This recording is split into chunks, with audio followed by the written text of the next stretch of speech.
ഇന്ന് എനിക്ക് വർക്കിന് വന്നൊരു ഫാനാണ്. അപ്പോൾ ഇന്നത്തെ ഫാൻ നമ്മൾ ഓണാക്കി നോക്കിയപ്പോൾ ഒരു വിധത്തിലുള്ള സൗണ്ടോ ഒരു വൈബ്രേഷനോ ഒന്നും തന്നെ ഇല്ല. ഫുള്ളി ഡെഡ് ആയിട്ടാണ് നമുക്ക് വന്നത്. അപ്പോൾ ഞാൻ തിരിച്ച് നോക്കിയപ്പോൾ ലീഫ് നല്ല ടൈറ്റ് ഉണ്ട്.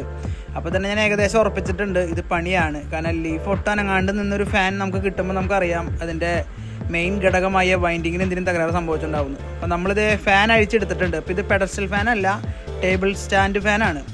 അപ്പോൾ അതിൻ്റെ താഴെ അഴിച്ചു കഴിഞ്ഞാൽ നമുക്ക് കണക്ഷനൊക്കെ തൊട്ട് താഴെ തന്നെ അതിൻ്റെ ഉള്ളിൽ തന്നെ നമുക്ക് കണക്ഷൻ കിട്ടും. ഇതാണ് നമ്മുടെ ഫാനിൻ്റെ സ്പീഡ് കൺട്രോൾ ചെയ്യുന്ന 3 വൈൻഡിങ്ങും അതുപോലെ മെയിൻ സപ്ലൈയും, സ്വിച്ചിലോട്ട് പോകുന്ന മെയിൻ സപ്ലൈയും, അതൊരു 1, 2, 3 സ്പീഡ്, പിന്നെ ഒരു ന്യൂട്രലും.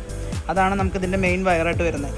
അപ്പോൾ സ്വിച്ചിൻ്റെ കംപ്ലൈൻറ്റ് ആണോ എന്ന് നമ്മൾ ജസ്റ്റ് ഒന്ന് ചെക്ക് ചെയ്യാനായിട്ട് ആദ്യം സ്വിച്ചിൽ നിന്ന് കണക്ഷനൊക്കെ പിടിച്ച് ഡയറക്റ്റ് കൊടുത്തു നോക്കി, റെസ്പോൺസ് ഒന്നുമില്ല. അപ്പോൾ ഒരു ഡെഡി കണ്ടീഷനാണ്. അപ്പോൾ ഇങ്ങനെയാണ് ഞാൻ ചെക്ക് ചെയ്യുന്നത്. അപ്പോൾ ഇത് പണ്ട് സർവീസ് ചെയ്തിട്ടുള്ള ഫാനാണ്. അപ്പോൾ ഇതിനകത്താണ് ഇപ്പോൾ ഞാൻ കഴിഞ്ഞ വീഡിയോയിൽ ഇട്ടപ്പോൾ ഒരുപാട് പേര് കമൻറ്റ് ചെയ്തു പുതിയ മോട്ടർ ഇട്, എന്തിനത് ചെയ്യണമെന്നൊക്കെ. അപ്പോൾ ഇതാണ് ആ മോട്ടർ. 550 രൂപയ്ക്കൊക്കെ നമുക്ക് ലോക്കൽ ഷോപ്പിൽ നിന്ന് മേടിക്കാൻ കിട്ടുന്ന മോട്ടർ. ഒറിജിനൽ കമ്പനിയുടെ ഫാനിൻ്റെ മോട്ടറൊക്കെ കളഞ്ഞിട്ട് ഈ സാധനം വാങ്ങിയിടുന്നതിനോട് എനിക്ക് യോജിപ്പില്ല. കാരണം ഇത് പുറമേ നിന്ന് കാണുന്ന ക്വാളിറ്റി മാത്രമേ ഉള്ളൂ. അതുപോലെ തന്നെ അലുമിനിയമാണ്. അപ്പോൾ നമ്മൾ അഴിച്ച് നോക്കി കഴിഞ്ഞ് കഴിഞ്ഞപ്പോൾ നമ്മുടെ റൊട്ടേറ്റിംഗ് പാർട്ട് അനങ്ങുന്നില്ല, ജാമായിട്ട് നിൽക്കുക. അപ്പോൾ മനസ്സിലായി ബുഷ് ജാമായിട്ടാണ് കംപ്ലൈൻ്റ് ആയിക്കണേ. പിന്നെ നമ്മുടെ റബ്ബർ ചിറ്റിക വെച്ചിട്ട് നമ്മൾ തട്ടി ഊരി കഴിഞ്ഞാണ് ഷാഫ്റ്റ് ഊരി പോകുന്നത്. അപ്പോൾ ഷാഫ്റ്റ് ഊരിയപ്പോൾ തന്നെ ബുഷ് അതിൻ്റെ കൂട്ടത്തിൽ ഊരി പോന്നിട്ടുണ്ട്. അപ്പോൾ നല്ല ടൈറ്റാണ്. അപ്പോൾ ഒട്ടും അനങ്ങണില്ല. ഈ കണ്ടീഷനിൽ ഫാൻ റൊട്ടേറ്റ് ചെയ്തതിൻ്റെ പേരിലാണ് ഇതിൻ്റെ വൈൻഡിങ് കംപ്ലൈൻ്റ് ആയത്. അപ്പോൾ ഈ വീഡിയോയിൽ ഞാൻ വൈൻഡിങ് എങ്ങനെയാണ് കത്തിപ്പോയത് കണ്ടുപിടിക്കാമെന്നാണ് ഇന്നത്തെ വീഡിയോ. അപ്പോൾ ഇതാണ് ഈ ഫാനിൻ്റെ വൈൻഡിങ്. പക്ക അലുമിനിയം വൈൻഡിങ് ആണ്, കോപ്പർ കളർ അടിച്ചിട്ടുണ്ടെന്നുള്ളൂ. അതുകൊണ്ടാണ് ഇതൊക്കെ നിസ്സാര വിലയ്ക്ക് മാർക്കറ്റിൽ അവൈലബിൾ ആയിട്ടുള്ളത്.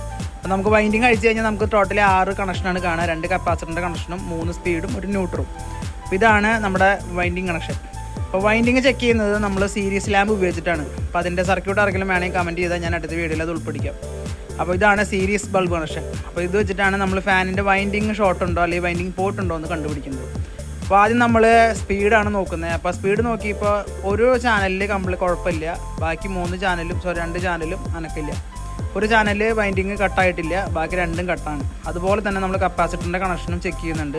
അപ്പോൾ അതിലും ഒരു വിധത്തിലുള്ള റെസ്പോൺസും ഇല്ല. പിന്നെ നമ്മൾ ബോഡി ആയിട്ട് എന്തെങ്കിലും ടച്ച് ഉണ്ടോ എന്ന് നോക്കാൻ നോക്കിയപ്പോൾ ബോഡി ആയിട്ടും അത് ഷോർട്ട് ഉണ്ട്. കണ്ട, നമ്മുടെ കപ്പാസിറ്ററിൻ്റെ വയറും ബോഡിയും തമ്മിൽ ഷോർട്ടാണ്. അതായത് ഉള്ളിൽ വൈൻഡിങ് കത്തിപ്പോയതാണ്, അതുകൊണ്ടാണ് അത് ഷോർട്ട് കാണിക്കുന്നത്.